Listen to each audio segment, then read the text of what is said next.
सबसे पहले इच्छा होती है उस परम स्थान के दर्शन की जहां भगवान शिव ध्यान में स्थित है।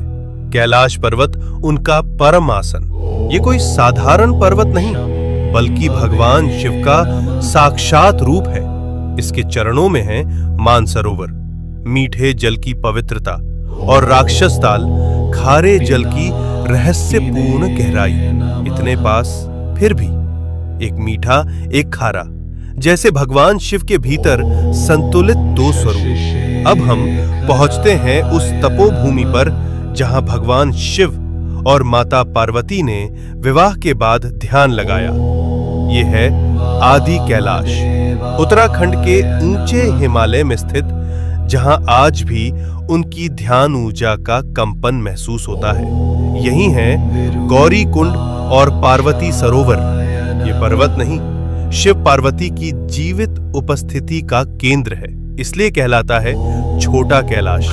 और पास ही स्थित है ओम पर्वत, जहां बर्फ पर स्वतः उभरा ओम दिखाई देता है, जैसे शिव का मौन मंत्र इस भूमि में गूंज रहा हो अनंत काल से।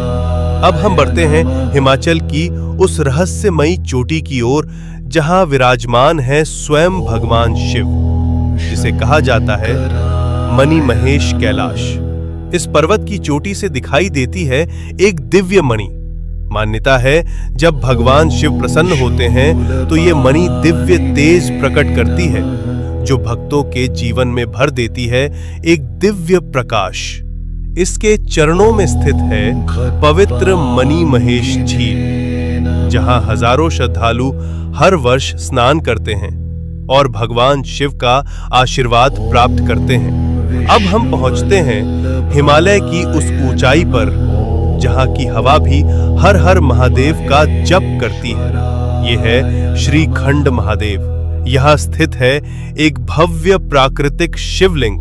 यहां तक पहुंचने का मार्ग अत्यंत कठिन, लेकिन कहा जाता है जिसे स्वयं भगवान शिव बुलाते हैं वही इस दिव्य शिखर तक पहुंच पाता है। श्रीखंड महादेव केवल एक शिवलिंग नहीं, ये है भगवान शिव का हिमालयी सिंहासन।